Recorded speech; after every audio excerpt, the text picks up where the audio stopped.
అసలు ఎవరికైనా బీరకాయ అంటే ఏం గుర్తొస్తుంది? నాకైతే జ్వరం గుర్తొస్తుంది. ఎందుకంటే మా మమ్మీ ఎప్పుడు బీరకాయ తాలింపు కర్రీ ఓన్లీ జ్వరం వచ్చేటప్పుడే చేసేవారు. బీరకాయ తాలింపు కర్రీ విత్ వాము, రసం. వాము చారు అంటాం మేము, రసం కాదు. అది 2 పెడితే జ్వరం కదా కొంచెం బాగా అరుగుతుంది అని చెప్పేసి ఆ 2 వండి పెట్టేవారు వేడివేడిగా.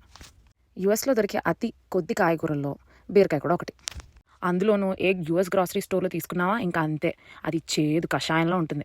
కానీ మన ఇండియన్ గ్రాసరీస్‌లో బీరకాయలు ఎప్పుడు బావుంటాయి. ఆ విషయం మాకు ఒక 4 సార్లు చేదు బీరకాయలు కొనుక్కొని తిన్నప్పుడు తెలిసింది. అన్ని డాలర్లు పెట్టి కొన్నాం గదా! ఎందుకు పడేయడంలే తిందామంటే అసలు తినలేం.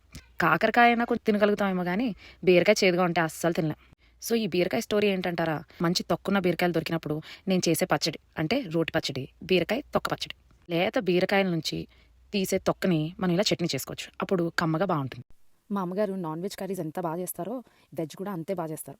దాంట్లో ఈ రోటి పచ్చళ్ళైతే అసలు అమోఘం. మా ఇంట్లో ఎప్పుడు ఫస్ట్ ముద్ద రోటి పచ్చడితోటే తింటాం. దాంట్లో అల్లం పచ్చడి గానీ, కొబ్బరికాయ, మామిడికాయ పచ్చడి గానీ, ఇలా బీరకాయ తొక్క పచ్చడి గానీ చేస్తూ ఉంటారు. దాంట్లో కొబ్బరికాయ, మామిడికాయ పచ్చడి అంటే అబ్బా! చాలా బావుంటుంది. కొంచెం వేడి వేడి అన్నంలో నెయ్యేసుకొని, కొబ్బరికాయ, మామిడికాయ పచ్చడి ఏసుకొని తింటే కమ్మ కమ్మగా, పుల్ల పుల్లగా అసలు చెప్తుంటేనే నోరు ఊరిపోతుంది నాకు. నిలవ పచ్చళ్ళ కన్నా ఈ పచ్చళ్ళు చాలా బావుంటాయి. అంటే నిలవ పచ్చళ్ళకి కూడా ఉండే హైప్ వేరనుకోండి. కానీ రోటి పచ్చళ్ళైతే అప్పటికప్పుడు చేసింది ఆ ఫ్రెష్ అరోమా, ఆ నెయ్యిలో వేసుకొని తింటే ఇంక చాలు అనిపిస్తుంది.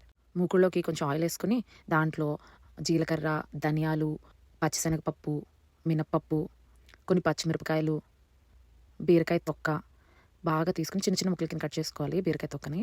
అది పెట్టి బాగా వేపుకొని అన్నీ బాగా మగ్గిన తర్వాత కాసేపు చల్లార్చుకొని దాంట్లో కొంచెం ఉప్పు, చింతపండు వేసుకొని బాగా మిక్సీ చేసుకోవాలి. కొంచెం గరుగ్గరుగ్గా చేసుకుంటే కలుపుకొని తినడానికి చాలా బావుంటుంది. వేడి వేడి అన్నంలో ఈ పచ్చడి వేసుకొని, కొంచెం నెయ్యి వేసుకొని బాగా కలుపుకొని ముద్దలు తింటుంటే కమ్మగా, పుల్లగా చాలా బావుంటుంది. ఒకసారి ట్రై చేయండి.